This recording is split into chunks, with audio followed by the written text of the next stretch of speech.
talking about what is happening to Haitians on a daily basis.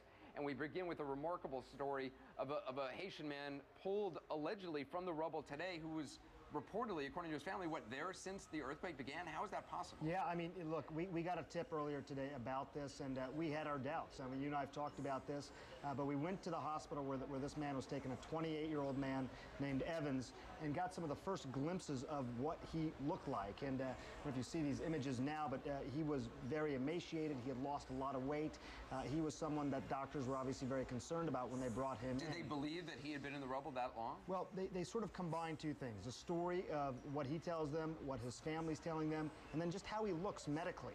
His vital signs were okay, but you know, clearly he had signs of extreme dehydration and extreme malnourishment as well. So they sort of piece all these things together. There's no question, Anderson, you and I have talked about this, that I feel safe saying that he could not have survived this long without any kind of water. Right, obviously. He needed to have some kind of water. How exactly did he get that? He told me that he said basically that there were a man in a white coat was coming to him and giving him water. Whether he that doesn't make any sense. Yeah, whether he was hallucinating or he was delusional or somehow he was seeing things. Even at the time that we were at the hospital, he still believed he was under the rubble.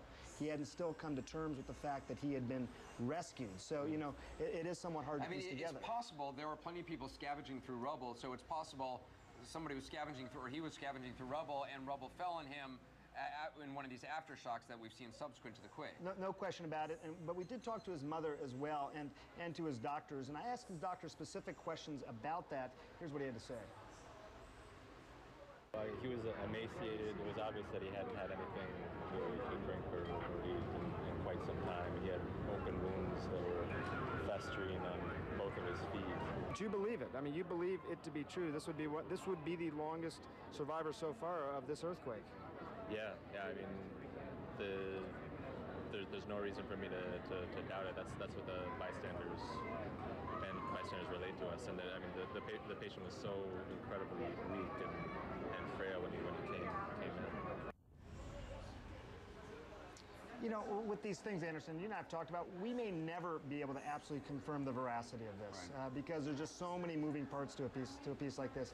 His mother says she hadn't seen him since the day of the earthquake. She knew where he worked. He works selling rice in this particular market, and it was in that area that he was subsequently found. Big picture, though, moving beyond just him, for Haitians, the medical needs, where do we stand on things? Well, you know, it's interesting because so much was sort of focused on the acute needs of people. You know, say emergency care. Yeah, exactly. An amputation was performed because if it had not, gangrene would have spread.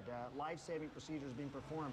But what we're seeing now, a week after now, when we come back, is that what happens next? I mean, they don't have homes to go to.